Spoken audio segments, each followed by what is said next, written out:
देख रहे हैं आप और मैं आपके साथ तरन्नुम। मिडिल ईस्ट में एक बार फिर से धमाकों की गूंज सुनाई देगी।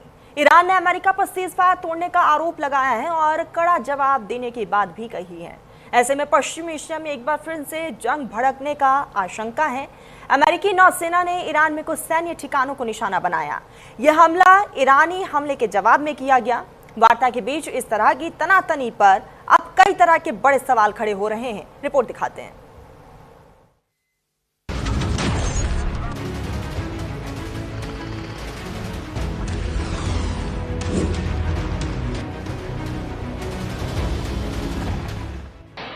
एक बार फिर ईरान अमेरिकी हमलों से दहल उठा। अमेरिका ने ईरान के कुछ सैन्य ठिकानों पर भीषण बमबारी की। ट्रंप का दावा है कि ईरान के साथ संघर्ष विराम अभी भी जारी है और हमलों को एक हल्की फुल्की चोट कहा। हमने उन्हें बुरी तरह तबाह कर दिया और उनकी कई छोटी नावों को डुबो दिया। हम उन्हें परमाणु हथियार रखने का अधिकार नहीं देंगे। ईरान ने अमेरिकी हमलों को सीज फायर का उल्लंघन बताया है। ईरान की केंद्रीय सैन्य कमान IRGC अमेरिकी हमलों का मुंहतोड़ जवाब देने की बात कह रही है। अमेरिका ने सीज फायर तोड़ा, हम हमलों का जवाब देंगे। अमेरिका का कहना है कि उसने सीज फायर नहीं तोड़ा है। ये हमले हॉर्मुज से गुजर रहे 3 अमेरिकी वॉरशिप पर ईरानी हमले का जवाब था। लिहाजा एक और ईरान और अमेरिका के बीच युद्ध विराम को लेकर बातचीत हो रही है, तो वहीं दूसरी ओर बमबारी भी जारी है। तो क्या अमेरिका ईरान पर अपनी शर्तें थोपने पर कामयाब हो जाएगा? ये सवाल इसलिए भी कि ईरान लगातार युद्ध को खत्म करने की कोशिश और क्षेत्र में शांति और स्थिरता बनाए रखने की बात कह रहा है और दोनों देशों के बीच वार्ता जारी है। इसी बीच खास मेहमान हमारे साथ जुड़ चुके हैं। मिडिल ईस्ट को लेकर बात करेंगे। लेफ्टिनेंट कर्नल रिटायर्ड JS सोरी डिफेंस एक्सपर्ट है। डॉक्टर अजिताभ विदेश मामलों के जानकार हमारे साथ जुड़े हुए। बहुत स्वागत है सोरी साहब। सबसे पहले तो मैं आपके पास ही आऊंगी। एक तरफ बातचीत का दौर वो हमने देखा, लेकिन इसी बीच एक दूसरे पर अटैक किया जा रहा है। सर, आखिर ये मिडिल ईस्ट में जो हालात बने हुए वो किस डायरेक्शन में जाता हुआ नजर आ रहा है? जय हिंद तरन्नुम जी, ये मेरा सौभाग्य कि मैं आपके न्यूज चैनल पे और विख्यात को पैनलिस्ट के साथ। अमेरिकी राष्ट्रपति डोनाल्ड ट्रंप ने अपनी संसद US कांग्रेस को 1 मई को लिखित में दे दिया है कि ऑपरेशन एपिक फ्यूरी, जो कि ईरान का युद्ध था जो 28 फरवरी को खत्म हुआ है, वो औपचारिक तौर से खत्म हो चुका है। ये जो हमले हो रहे हैं, ये हमले बेसिकली शुरुआत ईरान कर रहा है, क्योंकि ईरान अपना पलड़ा भारी दिखाना चाहता है। ईरान दिखाना चाहता है कि स्टेट ऑफ हॉर्मुज पे अभी भी उसका नियंत्रण है। और अमेरिका ने जब 4 मई को ईरान ने पहली बार अमेरिका के युद्ध पोत पे 2 मिसाइलें दागी, तब तो अमेरिका ने कोई इसका जवाब नहीं दिया। लेकिन अब अमेरिका ने इसका जवाब दिया है। लेकिन सेंटकॉम ने, जो कि अमेरिकी सेना का सेंट्रल कमांड है, मिडिल ईस्ट के लिए जिम्मेवार है, उसने ट्वीट किया है कि इसको हम एस्केलेट नहीं करेंगे। यानी अमेरिका ने उतना जवाब दिया है ईरान को दिखाने के लिए कि तुमने वार किया तो हम भी वार किया, लेकिन हम इस युद्ध को आगे नहीं बढ़ाएंगे। इसका असली कारण ये है तरन्नुम जी, ना अमेरिका ना इजराइल के पास ना हिम्मत है ना हिमाकत है इस युद्ध विराम को तोड़ के पूर्ण युद्ध। अच्छा सोरी साहब, एक बात बताइएगा, जो एपिक फ्यूरी बंद किया गया अमेरिका की तरफ से, या फिर प्रोजेक्ट फ्रीडम की हम बात कर ले, बड़ा कदम उठाया है। क्या अमेरिका ने काफी सोच समझकर डिप्लोमेटिक तरीके से इस कदम को उठाया है? बिल्कुल। देखिए, पहले उन्होंने ऑपरेशन एपिक फ्यूरी का नाम दिया। ऑपरेशन का मतलब युद्ध होता है, लेकिन उसके बाद उन्होंने प्रोजेक्ट फ्रीडम का नाम दिया। उसमें उन्होंने ऑपरेशन वर्ड नहीं लाए। ऑपरेशन प्रोजेक्ट फ्रीडम उन्होंने कहा कि हम स्टेट ऑफ हॉर्मुज को खोलने के लिए सब कुछ करेंगे प्रोजेक्ट फ्रीडम के तहत। लेकिन जब इन्होंने प्रोजेक्ट फ्रीडम अनाउंस किया, तब सऊदी अरेबिया ने उनका विरोध किया और सऊदी अरेबिया ने कहा कि उनका एयर स्पेस अमेरिकी जहाजों, हवाई जहाजों के लिए अलाउड नहीं है। तो कुछ घंटे बाद ही डोनाल्ड ट्रंप को ये प्रोजेक्ट फ्रीडम को स्थगित करना पड़ेगा या बंद करना पड़ा। देखिए तरन जी, जितने खाड़ी के देश हैं, इन सारे खाड़ी के देशों पे ईरान ने इतनी क्षति पहुंचाई है कि अब ये दोबारा चाहते नहीं कि उनके देश के हालात और खराब हों। इतने दशकों से जो अरबों डॉलर इन्होंने अमेरिका को दिए थे अपनी सुरक्षा के लिए, उसका छाता तो पहले दिन ही फट गया 28 फरवरी को, जब ईरान ने ताबड़तोड़ वापसी हमले करने शुरू किए। 22 जनवरी को ईरान के विदेश मंत्री अगराची ने कहा था, अगर अमेरिका हम पे हमला करेगा, हम मिडिल ईस्ट के देशों पे हमला करेंगे। तब इसीलिए जब पहला ये युद्ध शुरू में 13 जनवरी को होना था मध्य रात्रि, और 13 जनवरी सुबह जब ट्रंप की फाइनल ब्रीफिंग हो रही थी, तो जितने खाड़ी के देश थे उन्होंने संदेश भेजा था व्हाइट हाउस में, हम युद्ध के लिए अपनी जमीन या एयर स्पेस का इस्तेमाल नहीं करने देंगे। तभी डोनाल्ड ट्रंप ने उस वक्त तो युद्ध को स्थगित कर दिया, लेकिन उसके बाद जो 28 फरवरी को युद्ध हुआ वो ना खाड़ी के देशों को उसकी इंफॉर्मेशन दी गई, ना नाटो देशों को दी गई। ये अमेरिका इजराइल ने खुद किया, सोच के कि 24 घंटे के अंदर सत्ता परिवर्तन हो जाएगा, जो वो पूरी तरह से विफल रहे। बिल्कुल, और सवाल यही है कि जब आप लोग बातचीत कर रहे हैं और स्टेट ऑफ हार्मुज को लेकर भी सहमति बन गई, अमेरिका भी अगर राजी हो चुका है, तो फिर ईरान को अब दिक्कत क्या है? अजिताभ साहब, मैं आपके पास ही आऊंगी। ईरान साफ तौर पर अमेरिका को चेतावनी दे रहा है, कह रहा है कि शेर आकर दांत दिखा रहा, तो ये मत समझिए कि वो मुस्कुरा रहा है। ये तरन्नुम जी बेसिकली एक नैरेटिव सेट करने की कोशिश है और अपनी साख और अपना मनोबल बढ़ाए रखने की का प्रयास है ईरान की तरफ से।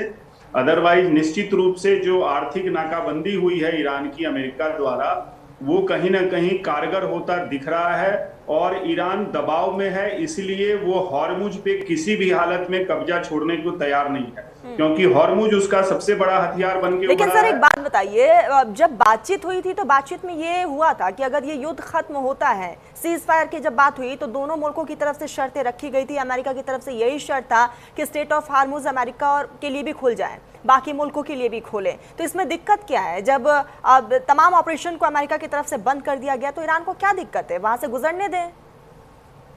देखिए, मैंने कहा ईरान के लिए हॉर्मुज अभी परमाणु बम से भी बड़ा हथियार है। वो किसी भी कीमत को हॉर्मुज को नहीं छोड़ेगा, क्योंकि हॉर्मुज एक तरफ तो अगर लीगली देखा जाए, उनक्लोज जो यूनाइटेड नेशंस का लॉज ऑफ सी है उसके अनुसार ये इंटरनेशनल वाटरवेज है और इस पे किसी भी तरह की रुकावट वो लीगली नहीं इफेक्टिव होगा, लीगली वो मान्य नहीं है। दूसरी तरफ वहां से कोई वसूली भी कह लीजिए, जिसको टोल कहते हैं, वो भी एक्सेप्टेबल नहीं है कानूनी रूप में। लेकिन ईरान के पास अब चूंकि उसकी इतनी तबाही की है अमेरिका ने, तो ईरान के पास बहुत ज्यादा ऑप्शन नहीं है, इसलिए वो हॉर्मुज को छोड़ने की स्थिति में नहीं है और वो भरसक प्रयास करेगा। और अभी देख लीजिए लेटेस्ट जो अमेरिका ने भेजा है, जो MOU कहते हैं जिसको, एक पेज का उसने मेमो कह लीजिए, जिसमें 14 पॉइंट है। उसमें इसकी बात है कि हॉर्मुज पे वो अपनी पकड़ ढीली करे, उसके एवज में अमेरिका उससे सैंक्शन हटाएगा और उसका जो रोक के रखा हुआ है फंड करोड़ों डॉलर का, वो फंड रिलीज करेगा। तो मामला वहीं पे फंसा हुआ है। उम्मीद है कि उस पे कुछ प्रोग्रेस हो, तभी ये फिर बातचीत आगे बढ़ेगी। ठीक है, अब सभी की नजर यही टिकी हुई है कि क्या वापस से दोनों मुल्क वन टेबल टॉक के लिए आ सकते हैं। नहीं, सोडी साहब मैं आपके पास ही आऊंगी। सिर्फ और सिर्फ अगर हम स्टेट ऑफ हार्मुज का जिक्र करें तो अब ये वॉर जोन में तब्दील होता हुआ नजर आ रहा है, क्योंकि ईरान भी, उसके तेवर भी ऐसे है कि कभी वो झुकने को तैयार नहीं होता, और सेम अमेरिका का भी तेवर यही है। तरन जी, अमेरिकी सेना में हर अफसर के लिए 2 किताबें पढ़नी अनिवार्य है, पावर ऑफ ज्योग्राफी और प्रिजनर्स ऑफ ज्योग्राफी, जो टिम मार्शल ने लिखी है। तभी कोई भी अमेरिकी सेना के जनरल ने कभी भी अपने राष्ट्रपति को एडवाइस नहीं किया है ईरान पे हमला करने के लिए।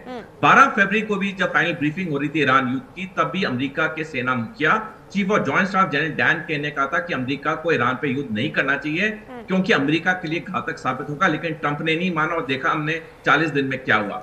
ईरान की सेना में हर जनरल के लिए 2 किताबें पढ़नी अनिवार्य है। पहला है हिस्ट्री ऑफ वर्ल्ड वॉर 1, जो कि लिटिल हार्ट ने लिखी है, और दूसरी किताब है the fall of the third Reich, जो कि विलियम शर्लिंग ने लिखी है। इन किताबों से हर ईरान के जनरल को पता था कि जब भी पूर्ण युद्ध होगा ईरान पे अमेरिका और इजराइल से, तब स्टेट ऑफ हॉर्मुज को बंद किया जा सकता है, उसकी नौसैनिक नाकाबंदी हो सकती है। इसीलिए ईरान ने इसके लिए पूरी तैयारी की। ईरान ने क्या किया कि ईरान ने इन किताबों से अध्ययन किया कि पहले और दूसरे विश्व युद्ध में ब्रिटेन ने जर्मनी का सफल तरीके से नेवल ब्लॉकेड किया था, लेकिन उसकी 2 बड़ी शर्तें थी। पहला कि जर्मनी के आसपास के देश जर्मनी के कट्टर दुश्मन थे, और दूसरा नेवल ब्लॉकेड सफलता के लिए ग्राउंड इन्वेजन करना पड़ा। तो इसके लिए तरन जी, ईरान ने क्या किया कि उसके जितने पड़ोसी मुल्क थे, अजरबैजान, पाकिस्तान, अफगानिस्तान, उसने उसके साथ दोस्ती बना के रखी। तभी 28 अप्रैल को पाकिस्तान ने ईरान के लिए 6 लैंड बॉर्डर खोल दिए व्यापार के लिए। दूसरा, ईरान को पता था कि अमेरिका कभी भी ग्राउंड इन्वेजन नहीं कर सकता है, क्योंकि जो टेरेन है, जो भूगोल है, जो ज्योग्राफी है, वो पूरी तरह ईरान के साथ है। और ईरान ने एक और बड़ी चीज की ईरान को पता था कि 90% उसका तेल होर्मुज की खाड़ी से जाता है। तो ईरान ने क्या किया, जमीन पे एक 42 इंच की ऑयल पाइपलाइन बिछाई जो कि गोरे से जस्क जाती है। ईरान के 2 शहर हैं और ये बंदर है जस्क में जाके खत्म होती है और वहां से फिर पानी के जहाज तेल लेके जाते हैं। तो ईरान ने स्ट्रेट ऑफ होर्मुज की तैयारी दशकों पहले कर ली थी। ये जो अमेरिका ने इसका नेवल ब्लॉकेट किया है उसका उतना फर्क नहीं पड़ा है जितना डोनाल्ड ट्रंप को लग रहा था, क्योंकि ईरान ने, जैसे मैंने समझाया, इसकी तैयारी इसने दशकों से की थी। बिल्कुल।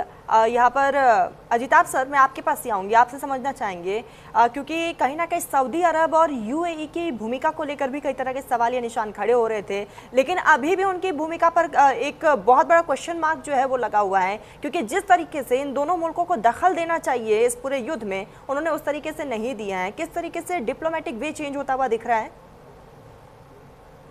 तरन्नुम जी, यहाँ पे ये समझना होगा कि अमेरिका की खाड़ी के सभी देशों में अपने अड्डे खोल रखे हैं अमेरिका ने, तो उनकी मजबूरी भी है। एक डिफेंस, उनको सुरक्षा के लिए अमेरिका से जो भी उनकी अंडरस्टैंडिंग थी कि तेल वो बेचेगा, डॉलर में बेचेगा, बदले में उसको वहां पे अमेरिका संरक्षण देगा, तो उसी के तहत। लेकिन अब ईरान निश्चित रूप से अमेरिका के जो अड्डे हैं उनको तबाह करने में, उसकी क्षति पहुंचाने में सफल रहा है। ये ईरान की ताकत दिखाता है। लेकिन दूसरी तरफ इन देशों का, खास करके जो खाड़ी के देश, आपने यूएई और सऊदी की बात की, ये व्यापार और तेल आधारित हैं। इनका इस पे, खास करके यूएई पे अभी ईरान ने लगभग 2800 बार अटैक किया है इस युद्ध के दौरान। इससे यूएई की बहुत क्षति हुई है और निश्चित रूप से चूंकि यूएई खुल के अब आ गया है, अमेरिका के साथ था ही, अब वो इजराइल के भी साथ है। और खबरें ऐसी भी हैं कि इजराइल ने वहां पे अपने आयरन डोम और अपने सेना को भी कुछ हद तक भेजा है जो टेक्निकल सपोर्ट के लिए। तो इसकी वजह से ईरान यूएई से ज्यादा खफा है। अजिताभ सर, क्या लग रहा है कि आने वाले समय में इन दोनों मुल्कों की तरफ से मध्यस्थता की पेशकश की जा सकती है? मध्यस्थता, देखिए, कतर तो पहले से मध्यस्थ बना हुआ था और उसके बाद ओमान ने किया, और Oman as a neutral country वो मध्यस्थ तो था ही और इफेक्टिव था। 28 फरवरी को भी जो बातचीत चल रही थी ओमान की मध्यस्थता में, अमेरिका ने वादा खिलाफी की। उसके पहले भी, पिछले साल भी आप जून में देख लीजिए, उस समय भी ओमान मध्यस्थता, ओमान के मध्यस्थता से बातचीत चल रही थी। दोनों बार अमेरिका ने बातचीत के बीच में एक तरह से वादा खिलाफी की, ओमान की भी एक तरह से बेइज्जती की, और बातचीत के बीच में ईरान पे अटैक किया। तो कहीं ना कहीं ये विश्वास जो है, ये एक भरोसा तोड़ा है अमेरिका ने, और उसकी वजह से ईरान अब अमेरिका पे तो विश्वास करने की स्थिति में नहीं है। जहां तक रही बात और मध्यस्थता की, तो अब पाकिस्तान आ गया है, पाकिस्तान की भी अपनी मजबूरी रही है, लेकिन मध्यस्थता करने वाले पे नहीं डिपेंड करता है। जब तक दोनों पक्ष, जो ईरान और अमेरिका जो मेन इसके प्लेयर कह लीजिए, जब तक वो मुद्दों पे नहीं तैयार होंगे, बातचीत का रुख नहीं। पाकिस्तान ने मध्यस्थता किया तो क्या हुआ, देखिए वापस से वही सिचुएशन क्रिएट हो गया है।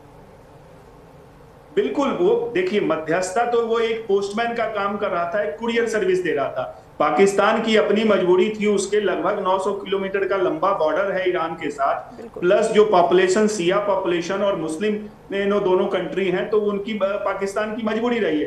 प्लस पाकिस्तान तो अमेरिका का एक पिछलग्गू है और अमेरिका के गोद में बैठा रहता है, इसलिए वो अमेरिका जो कह रहा है वो कर रहा है। तो ये निगोसिएशन वेन्यू से ज्यादा जरूरी है कि क्या मुद्दे हैं, और उन मुद्दों पे जब तक सहमति नहीं होती है तब तक ये तेल का खेल जारी रहेगा।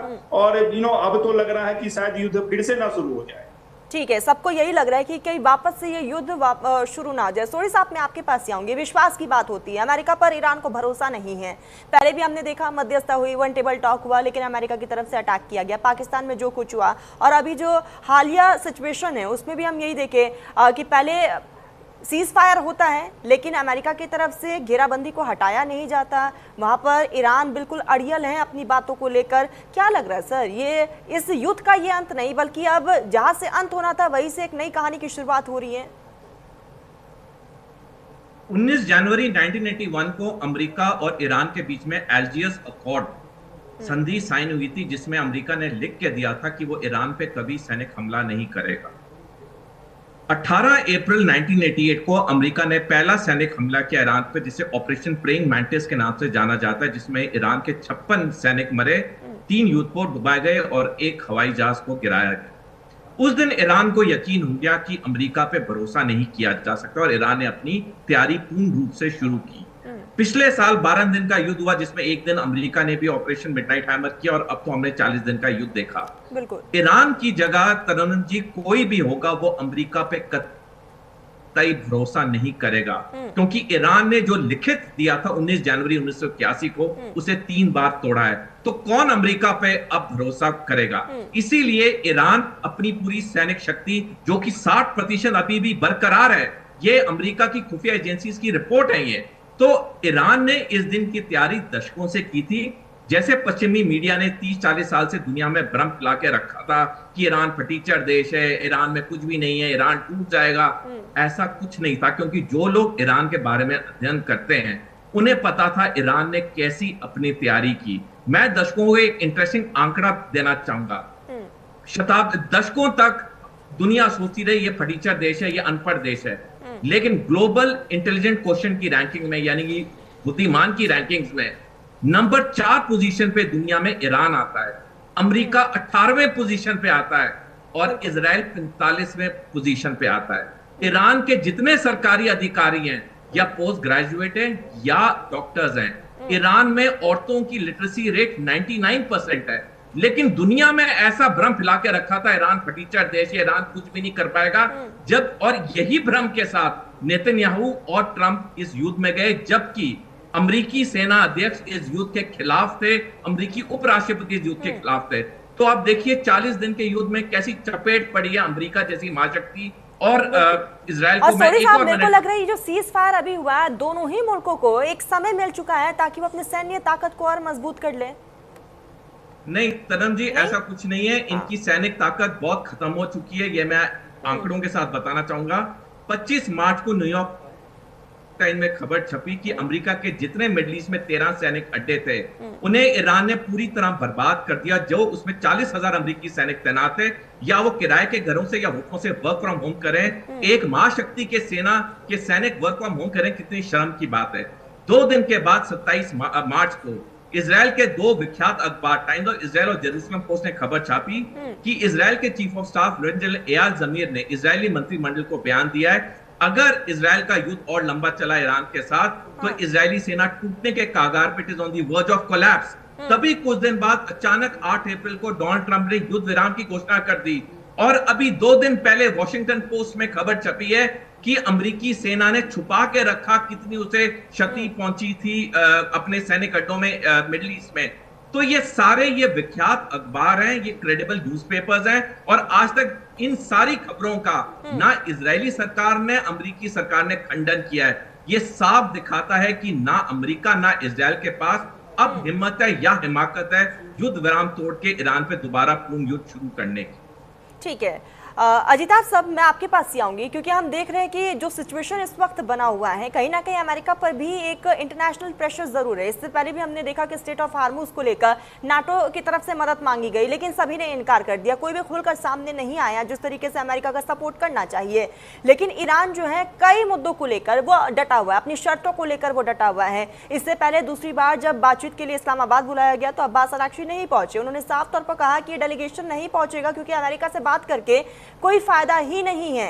क्या लग रहा है, वाकई फायदा नहीं है या फिर एक बार फिर से दोनों को बातचीत के लिए एक टेबल पर आना चाहिए?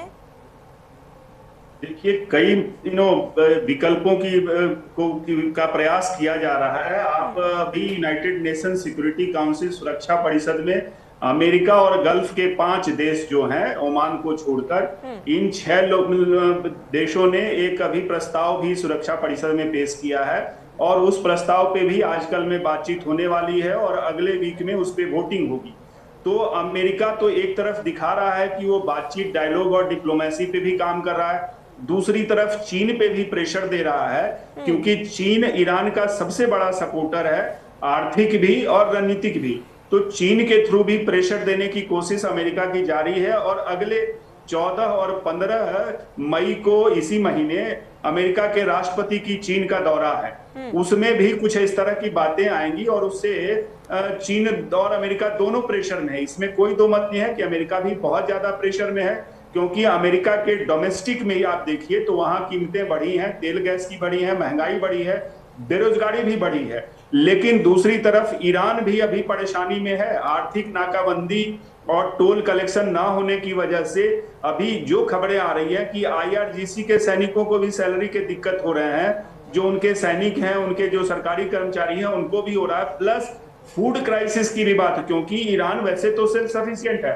लेकिन चारों तरफ से अगर इस तरह के असर होंगे और लगातार देखिए अब 10 सप्ताह हो गया, 10 सप्ताह एक बहुत बड़ा पीरियड होता है, जो भी स्टॉक है वो भी खत्म होने की स्थिति में होते हैं। दूसरी तरफ जो ईरान का अभी जो स्टॉक रखने की स्टोरेज उसकी कैपेसिटी है खरग आइलैंड पे, वो भी अब भरने की स्थिति में है। अगर स्टोरेज भर गया तो खबरें आ रही है कि ईरान ने अपना ऑलरेडी 40% से ज्यादा तेल का जो अभी वो एक्सट्रैक्ट कर रहा था, जो प्रोडक्शन कर रहा था, उसको बंद कर दिया है या स्लो कर दिया है। अब इस तरह की भी बातें आ रही हैं। तो ऐसे में ईरान और अमेरिका दोनों प्रेशर में हैं और इसीलिए बातचीत का भी रास्ता अख्तियार कर रहे हैं। देखते हैं वो किस मुकाम पे पहुंचते हैं। अजिताभ साहब, चीन और इजराइल की भूमिका को आप कैसे देखते हैं इस पूरे युद्ध में?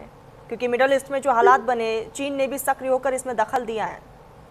देखिए, चीन का ईरान से एग्रीमेंट है। 2021 में चीन ने ईरान से एक 25 साल का एग्रीमेंट किया था। उस एग्रीमेंट में मेजर यही पॉइंट है कि वो ईरान से तेल खरीदेगा और ईरान का 90% तेल चीन ही खरीदता है, जो लगभग चीन की कुल इंपोर्ट का कह लीजिए 13% है। तो ईरान की भूमिका बहुत बड़ी है चाइना की इकोनॉमी को फ्यूल देने में और फ्यूल करने में। दूसरी तरफ चीन एक सपोर्टर भी है और उस एग्रीमेंट के तहत कहीं ना कहीं ईरान को सुरक्षा प्रदान करने की भी चीन की बात थी, लेकिन चीन उस एग्रीमेंट को फुलफिल करने की स्थिति में अभी है नहीं। वो खुल के नहीं आ रहा है, क्योंकि इतनी तबाही ईरान की होने के बावजूद चीन कहीं ना कहीं बैक एंड में ही सपोर्ट कर रहा है, खुल के नहीं आ पा रहा है। शायद उसकी मजबूरी है, क्योंकि अमेरिका में भी उसका एक्सपोर्ट बहुत ज्यादा होता है। और दूसरी तरफ वो ट्रेड का जो उसका साम्राज्य है, जो व्यापार को हथियार बना के चीन ने पूरी दुनिया में एक तरह से कैप्चर कर रखा है। आज उसका ट्रेड सरप्लस 1.2 ट्रिलियन डॉलर है। तो उसको शांति चाहिए व्यापार के लिए, इसलिए वो चाहेगा कि युद्ध का माहौल खत्म हो, युद्ध ना हो, और ट्रेड से उसकी कमाई तो हो ही रही है। लेकिन चाइना और दूसरी तरफ अगर आप इजराइल की बात कर रही हैं, तो इजराइल को सबसे ज्यादा खतरा तो ईरान से रहा है। वैसी स्थिति में वो कोशिश कर रहा है, और ये इजराइल ने ही वॉर शुरू किया। ये राष्ट्रपति ट्रंप ने भी कहा है कि इजराइल की वजह से, अमेरिका का तो ये लड़ाई है ही नहीं, ये इजराइल की तरफ से एक तरह से अमेरिका ने ये लड़ाई शुरू की है। और इजराइल कहीं ना कहीं अब ठगा सा इसलिए महसूस कर रहा है कि वो पिछले 2 साल से ज्यादा देखिए वो लड़ाई ही लगातार कर रहा है। पहले गजा में उसने की, इतने कंटिन्यू किया, और अब वो यहाँ पे कर रहा है। तो उसमें जो आर्मी में कह लीजिए फैटिगनेस वो भी आई, थकान भी कोई चीज होती है, हथियारों का भी एक लिमिटेशंस होता है। तो इजराइल की भी अपनी कैपेसिटी लिमिटेड है, लेकिन इस बीच वो यूएई को भी सपोर्ट कर रहा है। यूएई में भी कुछ उसने ऐसी सपोर्ट की है हथियारों के माध्यम से भी और सैनिक टेक्निकल सपोर्ट भी। तो कहीं ना कहीं इजराइल को चूंकि अस्तित्व का खतरा ईरान से रहा है, तो इसलिए वो झुकने को तैयार नहीं है, और इसीलिए उसने अमेरिका को, खास करके राष्ट्रपति ट्रंप को मनवा लिया, एक तरह से कन्विंस कर लिया ईरान पे अटैक करने के लिए। ठीक है सोरी साहब, मैं आपके पास ही आऊंगी। डोनाल्ड ट्रंप कहते हैं कि जिस ऑब्जेक्टिव के लिए हमने ईरान पर अटैक किया था, वो ऑब्जेक्टिव हमने फुलफिल कर लिए हैं, और इसीलिए चाहे वो ऑपरेशन फ्यूरी हो या फिर यहाँ पर प्रोजेक्ट फ्रीडम हो, उसको इसीलिए हमने बंद किया है। क्या आपको लगता है कि सच में अमेरिका यानी कि डोनाल्ड ट्रंप ने उस ऑब्जेक्टिव को फुलफिल कर लिया है? दूसरी तरफ अगर उन्होंने ये ऑब्जेक्टिव फुलफिल कर लिया है तो अब दिक्कत होनी नहीं चाहिए। स्टेट ऑफ हार्मोज को लेकर अभी भी तनातनी बनी हुई है, और कहीं ना कहीं वैश्विक स्तर पर इसका असर आने वाले समय में देखा जा सकता है। तरन जी, 11 नवंबर 1987 को एक किताब प्रकाशित हुई थी जिसका शीर्षक था Trump the art of deal, जो ट्रंप ने खुद लिखी है। उस किताब में ट्रंप ने साफ लिखा है कि अगर इंसान को झूठ बोलना पड़े सफल होने के लिए, तो भी झूठ बोलना चाहिए, क्योंकि अंत में सिर्फ सफलता मान्यता देती है। अगर अमेरिका के सैनिक लक्ष्य पूरे हो गए थे, तो अमेरिका इस जंग में अब भी वहां पे अपने नेवल ब्लॉकेड करके बैठा क्यों हुआ है? अमेरिका के इस युद्ध से पहले अमेरिका और इजराइल के 4 सैनिक लक्ष्य थे। पहला था ईरान की टॉप लीडरशिप को मारना, जो उन्हें पहले दिन ही सफलता मिल गई। दूसरा था ईरान में सत्ता परिवर्तन करना, जो वो असफल रहे। बिल्कुल। तीसरा था ईरान की वॉर फाइटिंग कैपेबिलिटी को ध्वस्त करना, जो कि असफल रहे, क्योंकि 60% से ज्यादा ईरान की वॉर फाइटिंग कैपेबिलिटी अभी भी बिल्कुल बरकरार है। और चौथा था ईरान के एनरिच यूरेनियम पे कब्जा करना, वो भी असफल रहे। जो उन्हें पहले सैनिक लक्ष्य में सफलता मिली, ईरान की टॉप लीडरशिप को मारना, उससे क्या हुआ? खामनी का बेटा सुप्रीम लीडर बन गया। ईरान ने ऐसी इनको चपेट दी कि इनको समझ ही नहीं आई कि ये 40 दिन के युद्ध में मुंह छुपा के भागे तो भागे कैसे।